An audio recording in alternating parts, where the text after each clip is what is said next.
지금 이런데도 이게 다 빈 거예요. 지금 빈통. 벌들이 이렇게 많이 있어야 되는데 그냥 없어졌어요. 전체가. 이거 원인을 모르고 벌이 다 없어지니까 답답한 심정이죠. 전체 1,800여 농가 가운데 1,300여 농가. 벌통 수로는 10만 개에 달해 43%의 벌통이 피해를 입었습니다. 꿀벌 실종 사건. 최근 기후변화의 가장 핫한 이슈는 꿀벌 실종 사건입니다. 날이 풀려 겨우내 덮어놨던 벌통을 열어봤더니 텅 비어있더라는 미치고 펄쩍 뛸 일들이 전국 곳곳에서 벌어지고 있습니다.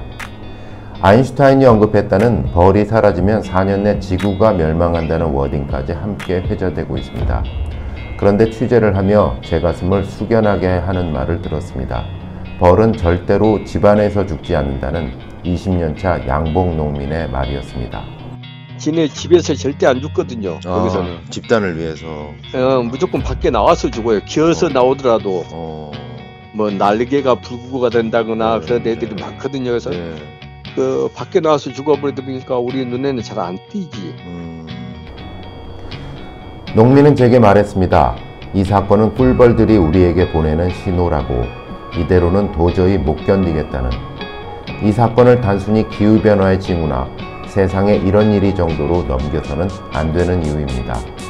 농민들의 인터뷰와 농촌진흥청 조사 결과를 바탕으로 꿀벌들의 입장에서 이번 사건을 재구성해봤습니다. 불청객이 입국했습니다. 등검은 말벌. 꿀벌을 잡아먹는 육식곤충으로 주로 벌통 출입구 근처에서 일벌들을 포획합니다. 방제가 매우 어렵고 증식은 너무 빨랐습니다. 농촌진흥청의 말벌 전국 실태조사에 따르면 전체 말벌 가운데 등검은 말벌의 비중은 2018년에 49%이던 것이 1년이 지난 2019년에는 무려 72%로 증가했습니다. 환경부는 2019년 등검은 말벌을 생태계 교란종으로 지정했습니다. 그러나 현재까지도 완전 방제는 어려운 상황입니다. 백신도 치료제도 없어서 꿀벌의 에이즈라고 불리는 병이 있습니다. 낭충봉화 부패병. 이 병이 창궐했습니다. 벌의 애벌레가 번데기로 되기 전에 괴사시켜 벌무리 전체를 전멸시키는 무서운 병입니다. 재래종 꿀벌인 토종벌이 무너졌습니다. 2009년에 38만여 군이던 토종벌은 5년이 지난 뒤 4분의 1 수준으로 줄었습니다. 면역력을 갖춘 품종이 개발됐다지만 토종벌의 봉군수는 지금도 2009년에 3분의 1 수준으로 유지되고 있습니다. 불볕더위가 계속되면 곳곳에서 벌 쏘임 사고가 많습니다만 그건 말벌들의 이야기입니다. 꿀벌은 좁은 벌통 안에서 밀집해 생활하기에 무더운 벌통 안에서 열을 식히느라 기진맥진합니다. 폭염 속에 알도 잘 낳지 않습니다. 그래서 농민들이 차광천막을 치거나 큰 물통을 놓아 열을 식히려 하지만 한 해 평균 11일이던 폭염 일수가 2018년에 무려 35일이었고 2021년에는 18일에 달했습니다. 장마가 길어지면 꿀벌은 활동을 하지 못한 채 벌집 안에 몰려 스트레스를 받기도 합니다. 병은 많은데 약이 없습니다. 전 세계적으로 꿀벌들에게 가장 무서운 존재는 꿀벌 응애라고 불리는 크기 1mm 남짓의 진드기입니다. 꿀벌 몸에 기생하며 체액을 빨아먹는데 체중이 줄고 심하면 불구가 됩니다. 기형 날개를 만들기도 합니다. 응애를 예찰하기도 어렵지만 더 큰 문제는 약이 없다는 겁니다.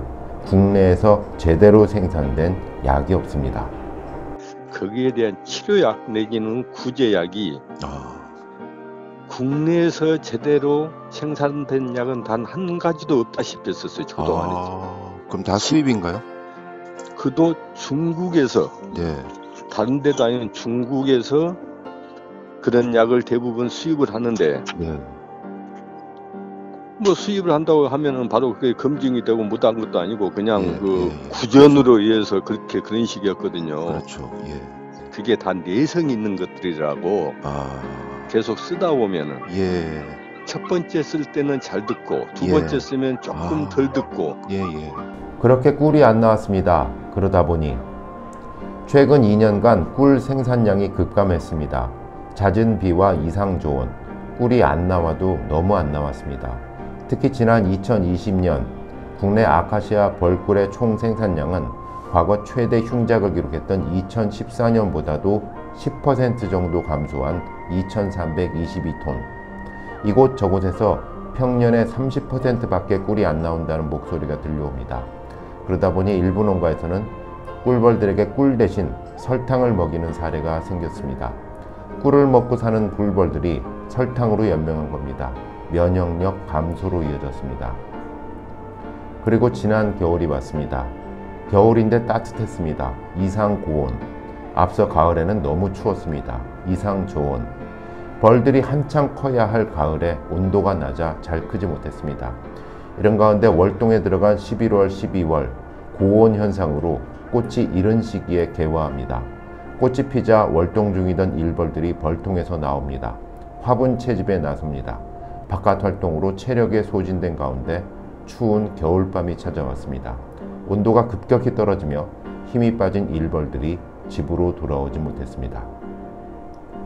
냉혈곤충인 꿀벌들은 추운 겨울을 나기 위해 여왕벌을 중심으로 단단한 공 모양으로 뭉쳐 서로의 체온을 유지합니다.